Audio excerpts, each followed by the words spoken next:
C'était lorsque j'étais étudiant aux États-Unis à l'époque. Je me posais pas mal de questions et en revenant pour les vacances de Noël en France, je me suis inscrit un petit peu par hasard, à vrai dire, à une retraite peu de jours après Noël à Amorez, un centre spirituel jésuite. Et là, sans vraiment le savoir, j'ai fait une première expérience des exercices spirituels. Disons que j'ai un peu unifié les choses. J'étais plutôt dans des études universitaires et c'est vrai que j'avais un peu du mal à rendre compte de ma foi, unifier ma foi, ma vie. J'avais eu une expérience de chef scout qui m'avait beaucoup marqué, donc ça c'était concret. Par contre, les aspects plus spirituels, c'était peut-être un peu plus éloigné de ce que je vivais au quotidien. Et cette idée que je pouvais m'investir avec tout ce que je vivais, y compris les réflexions que je pouvais mener, et vivre ça dans le cadre de ma foi, ça c'était quelque chose de nouveau pour moi. L'autre spécificité pour moi dans la spiritualité ignatienne, même si ce n'est pas unique à cette spiritualité, c'est la place qui joue l'accompagnement. Et ça, j'y crois beaucoup. C'est difficile d'avancer tout seul, on voit mal les choses, etc. Et avoir quelqu'un qui est un peu plus expérimenté, qui s'appuie aussi sur une tradition, sur une expérience d'accompagnement et qui m'accompagne, ça je trouve que c'est vraiment un trésor.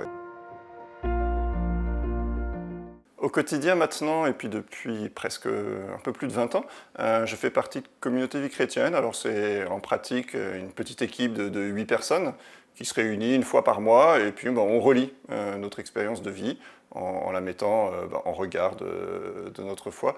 Ça se nourrit, cette relecture d'une prière, alors quotidienne, plus ou moins quotidienne. Moi c'est vrai que j'aime bien mon temps après le dîner, les enfants couchés, simplement de repasser ma journée. Alors parfois c'est vraiment du vagabondage mental plus que de la prière, mais voilà, c'est un rendez-vous régulier et je vois bien en tout cas que le regard que je pose sur ma vie, sur le poids que je donne aux rencontres que je fais au quotidien, la façon aussi dont j'accompagne des étudiants, puisque c'est une bonne partie de mon métier, tout ça est nourri de ces temps de recul, de repos et puis de prière. Donc, un moment fort que j'ai vécu dans mon chemin de foi, finalement, ça a été l'expérience d'être chef scout. Là, je me suis vraiment senti un goût pour la transmission de cette foi-là. Voilà, je sentais qu'il y avait des choses qui me faisaient vivre et que je pouvais les transmettre à des jeunes de façon assez simple. Alors tout ça, c'était avant d'entendre parler de spiritualité ignatienne, pédagogie ignatienne, mais finalement, cette spiritualité m'a permis de mettre des mots un petit peu sur ce que j'avais vécu par la suite, cette relation finalement d'accompagnement de jeunes. Je l'avais vécu un peu empiriquement comme ça, et je me suis rendu compte qu'elle pouvait être réfléchie, approfondie, nourrie, et que c'était ça la démarche des exercices. Une phrase moi, qui me rejoint beaucoup dans cette spiritualité ignatienne, c'est la phrase « en tout, aimer et servir ». D'une part parce qu'il y a un très joli chant qui reprend cette phrase, c'est facile, mais aussi parce que je trouve que c'est un bel horizon, c'est pas très simple.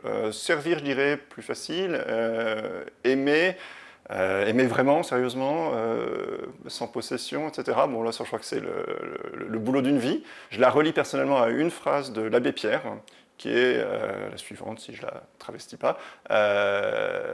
Une vie pour, si vous le voulez, apprendre à aimer. Voilà, je mets ça un petit peu dans la même idée d'un horizon, d'un mouvement pour vraiment aimer. Et ça, je crois que c'est donné, ça s'apprend. Aimer, c'est donné.